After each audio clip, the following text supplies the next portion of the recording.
Actu du jour, Michel Barnier. On a appris la retraite de Michel Barnier. Information, je crois, JDD. La retraite de Michel Barnier qui a travaillé, allez, combien de temps il a travaillé ce gars?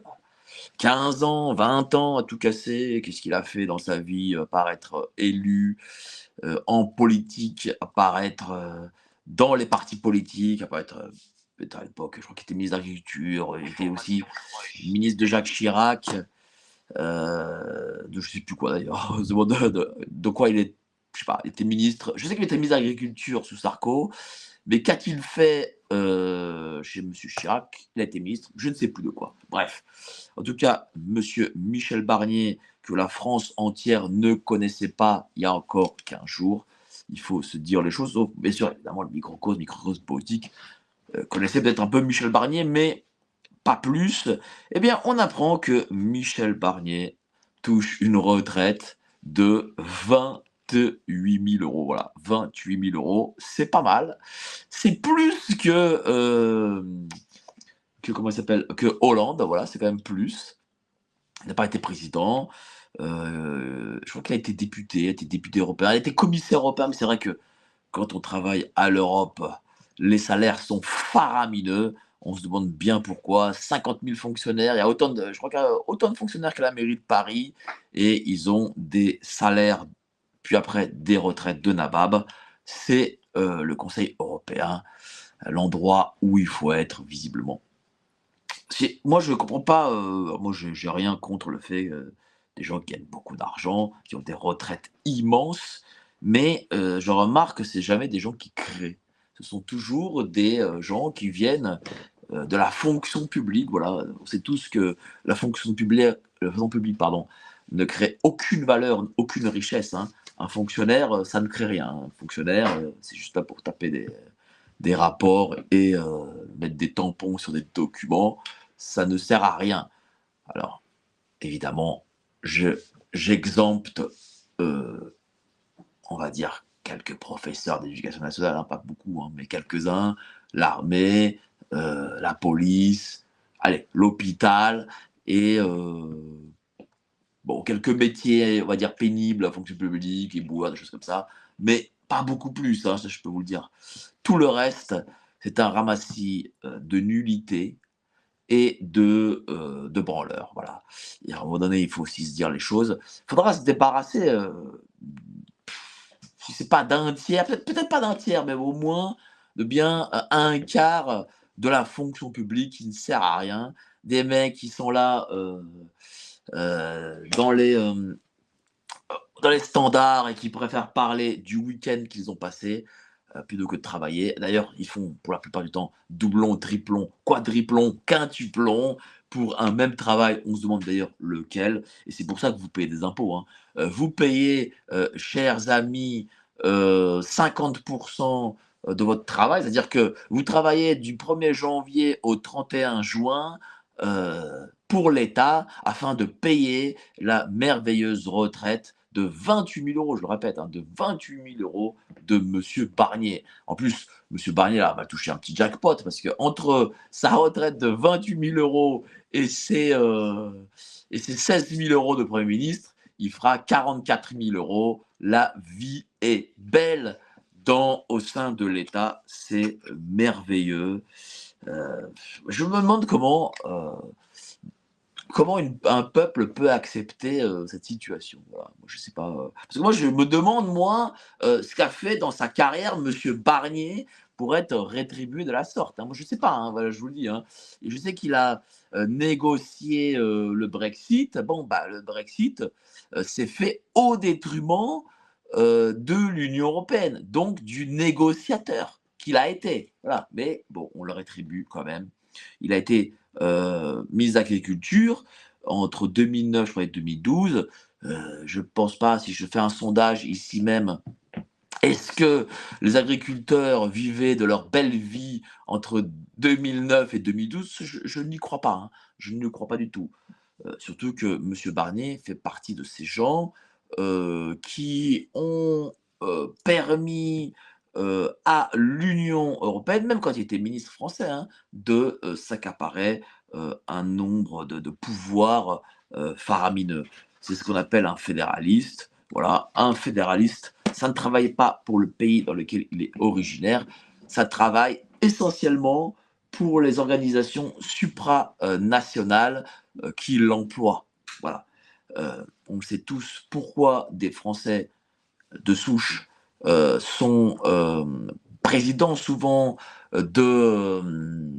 faut le dire, de grands organismes internationaux, c'est parce qu'ils travaillent pour le grand organisme international contre son pays d'origine. C'est ainsi, c'est la carrière aussi de Monsieur Barnier. Donc, Monsieur Barnier, qui n'a fait que de la politique, qui n'a été essentiellement que dans l'appareil d'État, touche cette retraite de 28 000 euros, la prend. Bon, visiblement, ça ne choque pas grand monde, hein, parce que ça ne fait pas les gros titres. Bon, moi, je préfère vous en parler, comme ça, vous le savez, vous pourrez toujours le dire, vous pourrez toujours vous-même être les porte-parole de GPTV Actu et dire les largesses que ces gens se permettent, je dirais même plus loin, les privilèges.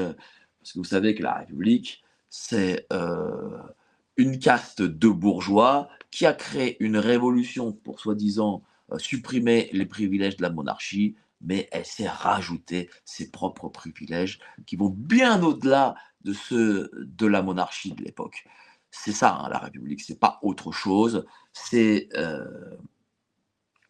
une confiscation d'un pouvoir par une petite classe sociale. Alors on dit bourgeois, mais moi j'irais même plus loin que ça parce que c'est pas vraiment bourgeois. Hein. C'est plus une hyperclasse, une forme d'hyperclasse qui s'est arrogé un pouvoir pour essentiellement jouir du consumérisme que lui permet le capitalisme. Voilà. Alors tiens, on me dit, Sylvie Leroy me dit 28 000 euros de retraite, ne pas oublier commissaire européen, retraite à vie. Ben oui, si, je l'ai dit. Ah oui, commissaire européen. Je ne l'ai pas dit. Si, je l'ai dit, commissaire européen. Et il va nous pondre une loi, 25 euros par mois pour tous les Français. Non, ce n'est pas une fake, ça a été relié. Oui, c'est vrai qu'il y a ce nouveau truc-là pour, soi-disant, boucher le déficit. Ce déficit qui, je le rappelle, est aussi important que lorsqu'il y avait le quoi qu'il en coûte, on se demande où va l'argent, ça on se le demande. Et ben, vous savez, c'est pas compliqué, hein. L'impôt va fleurir, l'impôt va fleurir. J'ai même vu ce matin sur un compte Twitter assez bien informé, Money Rider, Money Radar, pardon, Money Radar, qui expliquait comment les pouvoirs publics veulent réformer l'ALD, c'est-à-dire les 100% de la sécurité sociale de ceux qui ont de longues maladies, et comment ce 100% deviendrait, je crois, un 80%. Donc, oui, il faut faire quand même ces économies pour que Monsieur Barnier ait ses 44 000 euros par mois sur son compte en banque. Et oui, c'est comme ça. N'hésitez pas à poser des questions, n'hésitez pas à me dire ce que vous pensez de cette information et de ce que peut-être qu'il faudrait faire, hein, je ne sais pas. Alors, leur retraite devait être à la chaîne en usine, oui, ça, c'est sûr. Ils ne connaissent pas trop. Alors là, on voit Monsieur Barnier faire un peu le tour du capitaine, euh, voir des uns et des autres.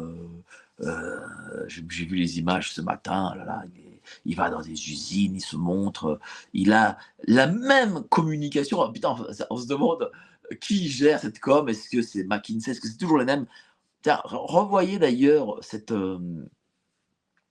vidéo que j'ai relayée, qui était très sympa, où le premier interview sur le premier interview des 5 derniers premiers ministres, c'est-à-dire Édouard Philippe, Monsieur Castex, Madame Borne, Monsieur Attal et maintenant Monsieur Barnier, donc les 5 derniers premiers ministres, leur première interview sur TF1 est un copier-coller, ce sont des éléments de langage d'agences de communication.